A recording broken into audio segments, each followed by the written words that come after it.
ഹാജറ ബീവിയെയും ഇസ്മായിൽ നബി അലൈഹി ഇസ്ലാമിനെയും കണ്ടെത്തിയ ജുർഹും ഗോത്രക്കാരെ കുറിച്ചാണ് പറയാൻ ഉദ്ദേശിക്കുന്നത്. ഹാജറ ബീവിയും ഇസ്മായിൽ നബിയും മക്കത്തെ സഫാ കുന്നിൻ്റെ ചാരയെ ഇങ്ങനെ ജീവിച്ചുകൊണ്ടിരിക്കുകയാണ്. ആ സമയത്താണ് സംസം കണ്ടതും അതിൻ്റെ ബാക്കി വിശേഷങ്ങളൊക്കെ കഴിഞ്ഞ വീഡിയോയിൽ പറഞ്ഞു. ആ സമയത്ത് ജുർഹും ഗോത്രക്കാർ ഈ മലയുടെ ഭാഗത്തേക്ക് നോക്കിയപ്പോൾ അവിടെ ഒരുപാട് പക്ഷികളും അതുപോലെ ഒരു അനക്കമുള്ളതുപോലെ തോന്നുന്നു. അവരെന്താണ് നിജസ്ഥിതി എന്നറിയാൻ വേണ്ടി അവരൊന്ന് പരിശോധിച്ചു നോക്കി. ആ സമയത്താണ് ഈ വെള്ളത്തടാകത്തിൻ്റെ അടുത്ത് ഒരു ഉമ്മയും മകനും അവിടെ നിൽക്കുന്നത് കാണുന്നത്. ആ സമയത്ത് ജുർഹും ഗോത്രക്കാർ ചോദിച്ചു, എന്താണ് നിങ്ങളിവിടെ? നിങ്ങൾ എന്തിനാണ് ഇവിടെ വന്നത്? നിങ്ങൾ എപ്പം വന്നതാണ് എന്നൊക്കെ ചോദിച്ചപ്പോൾ ഹാജറ ബീവിക്കും ഒന്നും തന്നെ പറയാൻ കഴിയുന്നില്ല. കാരണം എന്താണ്? ഭാഷ അറിയില്ല. ജുർഹും ഗോത്രക്കാർ വേറൊരു ഭാഷ സംസാരിക്കുന്നു.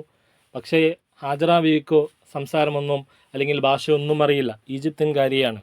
ഈജിപ്ഷ്യൻ ഭാഷ മാത്രമേ അറിയുള്ളൂ. അങ്ങനെ ദിവസങ്ങൾ മുന്നോട്ട് പോകുന്ന സമയത്ത് സംസാരങ്ങളൊക്കെ കഴിഞ്ഞു. ഹാജറ ബീവി ചോദിച്ചു, നിങ്ങൾക്ക് ഇവിടെ നിന്ന് വെള്ളം വേണോ? അപ്പോൾ ജുർഹും ഗോത്രക്കാർ പറഞ്ഞു, അതെ, വെള്ളം വേണം. എന്നാൽ ഒരു കാര്യമുണ്ട്, നിങ്ങൾ എന്നെയും എൻ്റെ മകനെയും സംരക്ഷിക്കുമെന്ന ഉറപ്പ് നിങ്ങൾ തരികയാണെങ്കിൽ നിങ്ങൾക്ക് ഇവിടെ നിന്ന് വെള്ളമെടുക്കാം എന്ന്, സംസം എടുക്കാമെന്ന് ഹാജറ ബീവി അവർക്ക് സമ്മതം കൊടുത്തു. അങ്ങനെ അവർ ജുർഹും ഗോത്രക്കാർ ഹാജറ ബീവിയെയും ഇസ്മായിൽ നബിയെയും അവർ താമസിക്കുന്ന സ്ഥലത്തേക്ക് കൊണ്ടുപോയി. വീണ്ടും കാണാം.